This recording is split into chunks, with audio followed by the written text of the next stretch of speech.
अंबेडकर की उस किताब का नाम था पाकिस्तान और पार्टीशन ऑफ इंडिया। ये हिंदी में भी अवेलेबल है और अंग्रेजी में भी अवेलेबल है। इस किताब के पेज नंबर 123 पर अंबेडकर क्या लिखते हैं। अंबेडकरवादी भी अपने दीवानगी में मस्त हैं, विरोध करने वाले भी मस्त हैं। तो अंबेडकर के इन बातों को बताएगा कौन?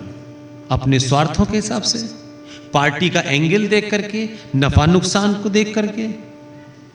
फिर अंबेडकर नहीं पैदा होते। अंबेडकर ने अपनी किताब पाकिस्तान और पार्टीशन ऑफ इंडिया के पेज, ये मैंने इसलिए शॉर्ट कर लिया है कि मुझे मालूम है कि आज की जनरेशन सत्तू नहीं खाती है, मैगी खाती है। वो 2 मिनट में तैयार होगी, 2 मिनट में खाएगा, 2 मिनट में डाइजेस्ट हो जाएगी। इससे ज्यादा उसको ज्ञान दूंगा तो वो सुनेगा ही नहीं, चला जाएगा। तो मैंने इसलिए क्रिप्स कर दिया है कि इतनी मोटी बेचारा वो किताब खरीदे, फिर वो ढूंढे। मैं जानता हूं, इसलिए सत्तू खाने वाले और मैगी खाने वालों के दोनों के हिसाब से बोलता हूं मैं। आपने सत्तू खाया इसीलिए 3 घंटे से बैठे हैं। तो जो मैगी वाले बच्चे हैं, जो नेक्स्ट जनरेशन है, उसको ज्यादा लंबा ज्ञान है, उसको इंफॉर्मेशन करेक्ट दे दीजिए। उससे बड़ा मिसाइल कोई नहीं है। हम उस बच्चे को भी ज्ञान बांटते हैं अपनी इंटरप्रिटेशन, फिर वो राम भाई उसे लंबी लंबी कहानी मत सुनाओ। मैंने कहा ना 2 मिनट से ज्यादा की उसकी क्षमता नहीं है। इस देश का प्रधानमंत्री उनको एड्रेस करते वक्त 2 मिनट से ज्यादा का ज्ञान नहीं देता है। उनकी समझ में आ गया कि वोट कहां दबाना है। आपकी समझ में नहीं आया क्योंकि आप सत्तू खा के इतना ज्ञान दिए जा रहे हो, इसमें ये इसमें वो छोड़ दीजिए। अंबेडकर ने अपनी किताब पाकिस्तान और पार्टीशन ऑफ इंडिया के पेज नंबर 123 पे लिखा है, भारत के सारे मुसलमानों को पाकिस्तान भेज देना चाहिए। ये किसी हिंदूवादी संगठन ने नहीं कहा है, और वो उस दौर में मरने से पहले किताब लिख के गए भाई, आज के भारत में नहीं है। अंबेडकर ने अपनी किताब के पेज नंबर 125 पे लिखा है, मुसलमान भारत में रहेंगे तो यहां कभी भी सांप्रदायिक शांति नहीं होगी। इतना सपाट बोलने वाला आदमी था उस दौर में कोई। फिर आगे लिखते हैं पेज नंबर 297 पर लिखते हैं, मुसलमान भारत के खिलाफ जिहाद छेड़ सकते हैं। पेज नंबर 303 पे अंबेडकर लिखते हैं, मुसलमान कभी भी हिंदुओं की सरकार को स्वीकार नहीं करेंगे। अंबेडकर पेज नंबर 294 पे लिखते हैं, मुसलमान शरिया के कानून को देश के कानून से ऊपर मानते हैं। पेज नंबर 231 पे वो कहते हैं कि मुसलमानों में बुर्खे की वजह से मुसलमान यौन विकृति के शिकार हो जाते हैं। पेज नंबर 233 और 234 पे लिखते हैं, मुसलमान समाज सुधार के प्रबल विरोधी होते हैं। फिर आखिर में लिखते हैं पेज नंबर 332 पर, मुसलमान देशभक्त नहीं होते। वो इमोशनल नहीं है, उनके लिए देश से पहले वो है, इसलिए सेकेंडरी चीज है। आप फौरन दो हिंदू, ये राम, ये फलाने बिस्मिल्लाह थे, ये फलाने सुभान अल्लाह थे। भाई वो सुभान अल्लाह बिस्मिल्लाह आप ही के थे, पहले उनका नाम भगवान दास था, लात पड़ी तो वो गुलाम नबी हो गए। ध्यान रखिएगा, ये जो गुलाम नबी है ना वहां कश्मीर वाला, आपने दिल्ली में आदमी बदला, 1 बार बदला, 2 बार बदला, तो कश्मीरियों ने फौरन पोथी निकाली अपनी कि ढूंढो हमारे वंशज कौन थे। सत्ता के बदलने का ये साइड इफेक्ट है कि गुलाम नबी आजाद ने अपने दस्तावेज निकलवाए और बोला कि नहीं नहीं नहीं नहीं, मेरे पूर्वज तो भगवान दास थे, अभी सत्ता बदली है तो भगवान दास पता चल गए उसे। वो जो फारूक अब्दुल्ला है कमीना, उसने भी अपने पूर्वज ढूंढ लिए। सत्ताओं के बदलने से लोग अपना पूर्वज ढूंढ लेंगे, ये तो पता चल गया। तो हम 5 साल में 30 सेकंड के लिए सनातनी नहीं हो सकते, नहीं हो सकते। और ये जब तक करते रहो, मैं फिर कह रहा हूं, कोई भी आटे और चावल की महंगाई से नहीं मरना है, कोई नहीं मरने वाला है। जिन्हें मरना है वे बेमौत भी मर रहे हैं। और कोई मृत्यु किसी आटे और चावल से नहीं हो रही किसी देश में। कहानियां बहुत होती हैं। जिसको भूख से मरना है वो भूख से मरेगा, जो खाना खा के मरना है वो तब भी मरेगा। हम ये मानते हैं कि मौत निश्चित है, मृत्यु निश्चित है, तो उसके भाग में अगर भूखे रह के मरना है तो भूखे रह के मरेगा। इसलिए कोई मौत को टाल नहीं सकता है, और जब मौत को टाला नहीं जा सकता है तो जब तक जिंदा हो तो जिंदा होने का सबूत दो। मर मर के जीने से अच्छा है मर जाओ, आज ही खत्म हो जाए कहानी। धरती पे बोझ नहीं बनना है।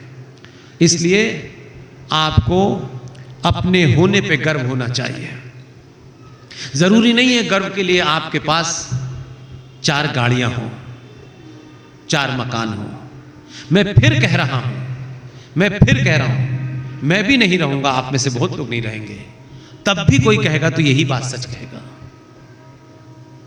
अपने से कोई भी कमजोर है, अपने से कोई भी कमजोर है, और आपकी जेब में आपकी जरूरत 50 रुपए की है और आपके पास 60 रुपए हैं, और आपको लगता है कि 5 रुपए देने से ये आदमी यहां से 10 मील और आगे जा सकता है, तो उसके बिना मांगे उसे 5 रुपए बातचीत में दे दो। ये बहुत बड़ा पुण्य है। उस गरीब की गरीबी को आप टेस्ट करना चाहते हो, और आपके दरबार में खड़े होकर के वो कहे कि मुझे 5 रुपए चाहिए, उसके उस आत्मसम्मान को तोड़ करके 5 रुपए देने में कोई वैल्यू नहीं है। वो इससे पहले के सोचे, उससे पहले किसी बहाने से कह रहे भाई आपके 5 रुपए गिर गए थे। जिस दिन ये भाव पैदा करोगे तब ये राष्ट्र, ये सनातन बचेगा। ये ऐसे ही नहीं बचेगा कि आपकी बड़ी गाड़ी। मैंने बताया कि 10-10 कमरों के मकान थे कश्मीरी हिंदू पंडितों के, जिनको अपने घर में बिठा करके खाना खिला रहे थे, उन्हीं ने कत्ल किया। एक रोने नहीं आया हम कश्मीरियत कश्मीरियत कश्मीरियत, ये कश्मीरियत वो, कहीं घुस गई कश्मीरियत। वो अपने एजेंडे में 1400 साल से वहीं पे खड़े हैं, आपकी रोज रोज बदलते हैं। इसलिए इस दौर ये रोज रोज नहीं आएगा, ये भी बता रहा हूं मैं। ये बस समझिए कि अब ऐसी आएगा। बहुत सारे दलाल उसको सत्ता से कमजोर करना चाहते हैं, उसमें आपके अपने भी हैं। ये मत करिए कि सारा शत्रु ही कर रहा है।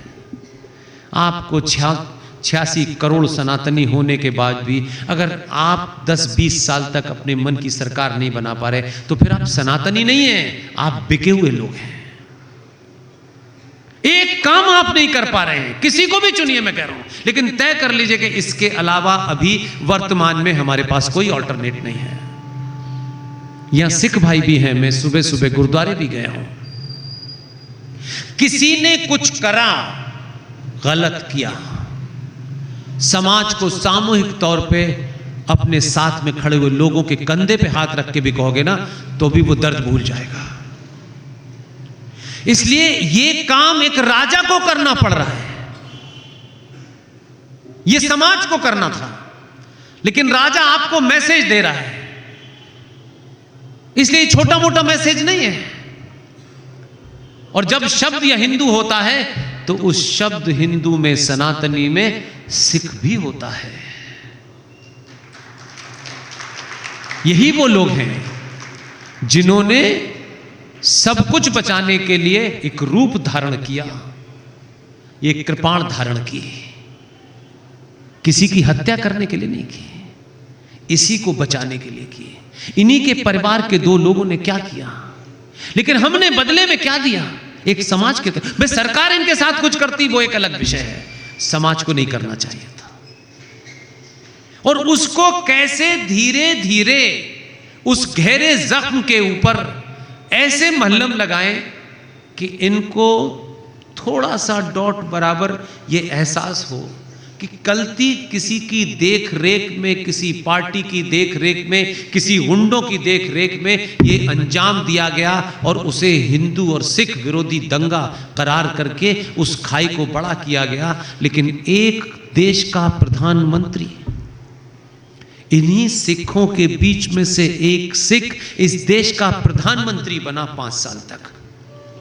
मैं उनकी कार्यशैली वारशैली पे मुझे कोई इंटरेस्ट नहीं है, मैं उन पे कोई कमेंट नहीं करना चाहता, ना मेरा इशू।